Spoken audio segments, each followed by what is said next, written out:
નમસ્કાર દર્શક મિત્રો, @ગુજરાતમાં આપનું સ્વાગત છે। ગોંડલમાં તો હાલ જે બખેડો ચાલી રહ્યો છે તેનાથી આપણે સૌ કોઈ વાકેફ છે। દિવસે ને દિવસે તણાવપૂર્ણ સ્થિતિની વચ્ચે જોરદાર ગરમાવો જોવા મળી રહ્યો છે। ગોંડલમાં વિનુ શિંગાળાની પ્રતિમા સ્થાપિત કરવાની જે લડત શરૂ થઈ છે, જેમાં પાટીદાર આગેવાનોએ પ્રતિમાની માટે લડત શરૂ કરી છે અને ગોંડલમાં ગુંડા રાજનો મુદ્દો પણ ઉઠાવ્યો છે।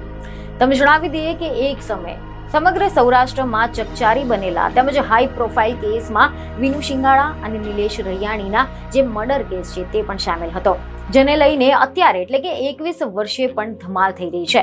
તો આજે આપણે જાણીશું કે આ કેસ શું હતો અને તેના કારણે જયરાજસિંહ જાડેજાના પરિવારને કેમ લપેટામાં લેવામાં આવી રહ્યો છે।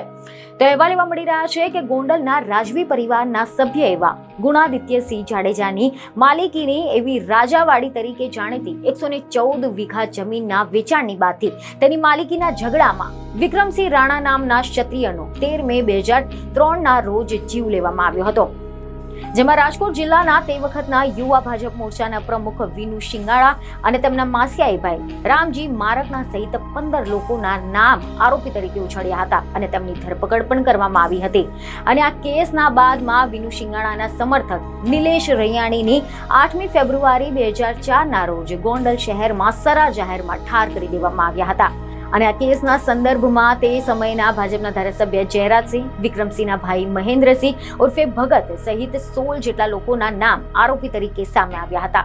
અને એક મહિના પછી એટલે કે 19 માર્ચ 2004ના રોજ જામીન પર છૂટેલા વિનુ શિંગાળાની પણ તેમના રાજકોટ નિવાસે ગોળીઓ ધરબીને જીવ લેવામાં આવ્યો હતો અને તેમાં પણ જયરાજસિંહ, નરેન્દ્રસિંહ સહિત 10 જેટલા લોકોની ધરપકડ કરવામાં આવી હતી, જેમાં રિપોર્ટ એવા સામે આવ્યા કે સેશન કોર્ટે જયરાજસિંહને વર્ષ 2009માં શિંગાળા કેસમાં અને 2010માં રૈયાણી કેસમાં નિર્દોષ છોડી મૂકવાના આદેશ આપ્યા હતા।